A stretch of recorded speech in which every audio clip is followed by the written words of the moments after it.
안녕하세요. 자, 이번 시간에는 챕터 2 연소 이론으로 넘어가겠습니다. 자, 첫 번째 연소의 정의가 되겠습니다. 자, 연소란 무엇이냐 이렇게 되겠죠. 자, 가해성 물질이 공기 중에 산소와 반응하여 빛과 열을 내는 산화 반응을 의미한다. 자, 그래서 연소라는 것은 우리가 열과 빛을 동반하는 현상입니다. 그죠? 열만 나셔도 안 되고 빛만 나셔도 안 됩니다. 그 다음에 요 두 개가 또 같이 있다고 해서 되는 것도 아니고, 그게 뭐냐면 산화 반응이라는 겁니다. 산화 반응이라는 것은 산소하고 반응을 한다는 겁니다. 자, 이것을 우리가 연소다 이렇게 정의 내릴 수가 있다. 그래서 연소의 정의, 물론 이제 이런 것도 이제 문제가 충분히 나오는 그런 부분입니다. 자, 그 다음에 완전 연소. 우리가 가연물질, 일반적으로 가연물질은 탄소, 수소, 황 이렇게 보시면 됩니다. 그죠? 우리가 화석연료에서 가연물질 이렇게 나오는데, 기본적으로 근데 황은 우리가 불순물이기 때문에 제거를 하는 것이 이제 정상적인 것이고요. 탄소와 수소로 이루어져 있는 우리가 뭐 가스라든지 이런 것들 전부 이제 탄화수소 화합물이죠. 그래서 완전연소를 했을 때, 완전연소라는 것 자체가 뭐냐, 탄소가스와 물이 생성된다 이렇게 되어 있죠. 불완전연소 했을 때는 일산화탄소와 수소가 생성된다 이렇게 되어 있는데, 이건 뭐냐면 탄소가 완전연소 했을 때, 완전연소식입니다. 산소하고 결합했을 때 이산화탄소가 생성이 된다. 자, 요거는 이론적인 겁니다. 이론적으로 완전연소가 됐을 때는 기본적으로 탄소가 완전연소 했을 때는 이산화탄소, 자, 수소가 완전연소 했을 때는 H2O, 물이 생성된다 이렇게 보시면 되겠습니다. 그래서 우리가 연소식을 만들 때 기본 전제 조건이 뭐냐면 완전연소 됐을 때 생성되는 물질, 요 두 가지를 가지고 연소식을 완성시킬 수 있다 이렇게 보시면 되겠습니다.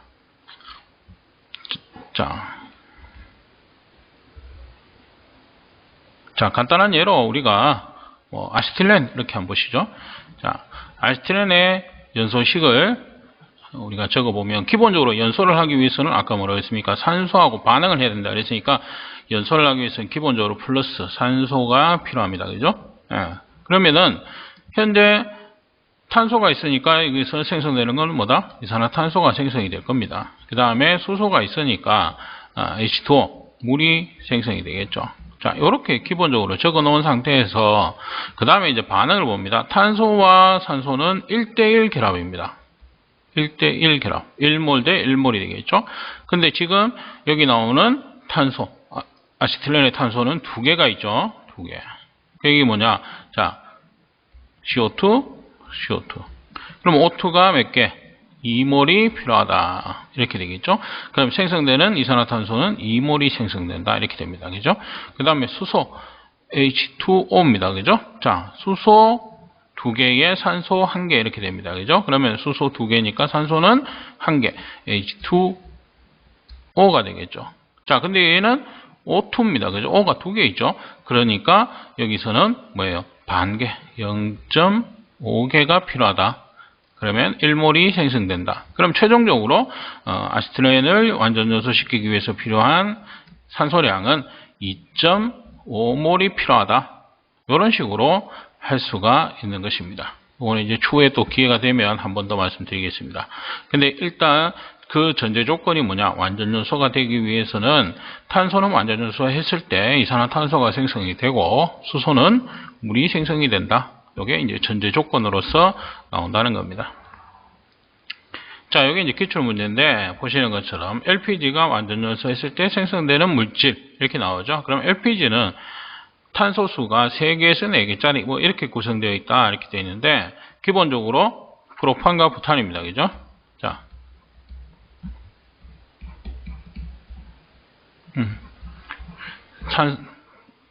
탄소가 4개입니다. 그죠? 예. 자, 프로판과 부탄입니다. 그죠? 그러면 기본적으로 탄소와 수소로 이루어져 있다. 탄화수소 화합물이죠. 그러면 완전연소, 탄소가 완전연소하면 뭐 이산화탄소가 생성이 된다 이렇게 되어 있죠. 그 다음에 수소가 완전연소하면 H2O, 물이 생성이 된다. 2번이 되겠습니다. 그죠? 자, 요거는 이제 계산식에 의해서 완전연소 계산식을 이렇게 해 놓은 겁니다. 그러면 이제 요 개수에 따라서 집어넣어서 이제 나오는 건데, 요거는 이제 조금 더 나중에 기회가 되면 한번 더 말씀을 드리겠습니다. 그죠? 그래서 기본적으로 여기서는 여러분들이 기억하실 것은 완전연소 됐을 때 생성되는 물질이 뭐냐, 일단 그거 좀 기억해 두시면 되겠습니다. 자, 그 다음에 연소의 3요소. 연소가 되기 위해서 필요한 세 가지가 있습니다. 자, 첫 번째가 가연물, 그죠? 가연물질. 우리가 앞에서 기초에서 했던 가해성 가스 이런 게 나오죠. 그 얘기는 뭐냐면 연소가 이루어지는, 그죠? 불이 붙는 물질을 얘기하고 있습니다. 그죠? 그 다음에 산소 공급원.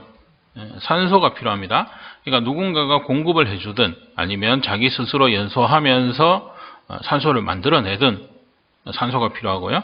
그 다음에 누군가가 불을 붙여줘야 되겠죠. 점화원입니다. 그죠? 그래서 활성화 에너지라는 용어가 나오는데, 활성화 에너지를 부여를 해줘야 된다. 그러니까 에너지를 줘야 되죠. 에너지가 열이고 뭐 어떤 힘이고 뭐 이런 겁니다. 그죠? 그래서 에너지를 부여를 해줘야 불이 붙겠죠. 그죠? 그래서 점화원 세 가지. 그래서 이런 것도 아주 간단하게 3요소 이렇게 물어봅니다. 그죠? 기출문제 이렇게 보시면 연소의 3요소에 해당하는 것은 이렇게 나왔네요. 그죠? 예, 그러면 가연물, 산소, 점화원. 그죠? 그래서 아주 간단한 문제입니다. 그죠? 예, 그렇게 보시면 되겠고, 마찬가지.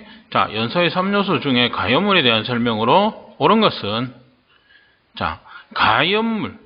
그죠? 가연, 우리가 앞에서 연소성을 따졌을 때 가연성 이렇게 나오죠. 그러니까 불이 붙는 연소가 이루어지는 성질, 그것을 얘기를 합니다. 그죠?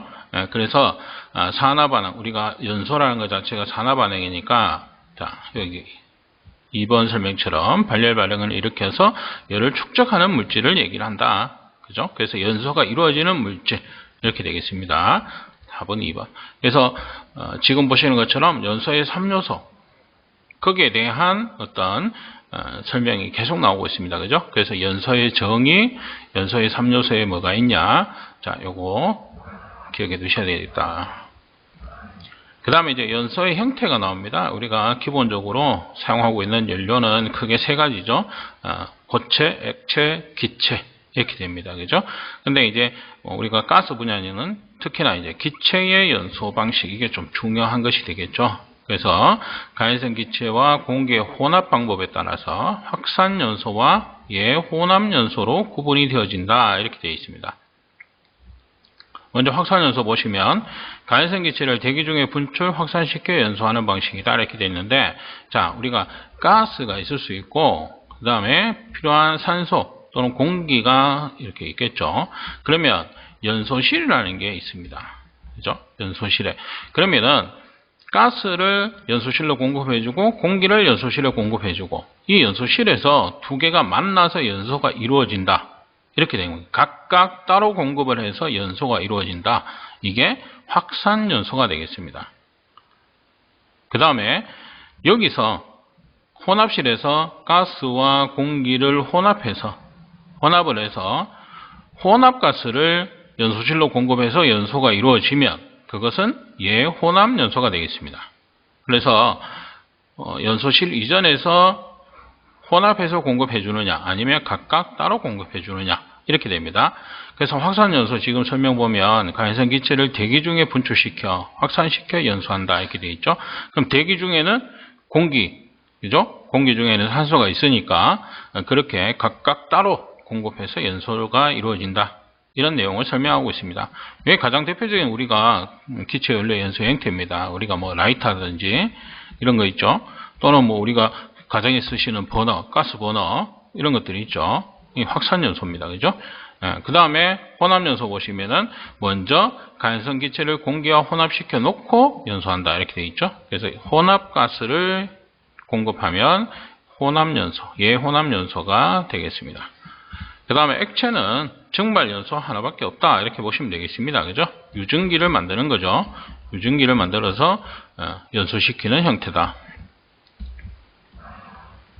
그 다음에 고체 같은 경우는 여러 가지 형태가 있습니다. 이것도 문제가 나오는 건데 고체 고체 연료의 연소 방식에서 뭐 표면 연소에 대한 설명으로 틀린 것을 찾아라, 맞는 것을 찾아라. 이런 게 있습니다. 그죠? 그런 문제가 나오니까요.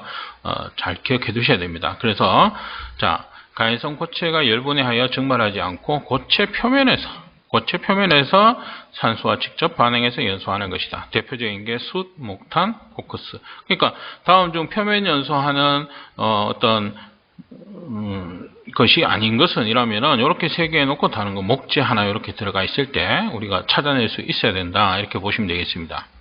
자, 그 다음에 분해 연소 이렇게 있죠. 그래서 가연성 가스가 공기와 혼합되어 연소하는 형태다. 목재, 석탄, 종이 등이 있고 증발 연소.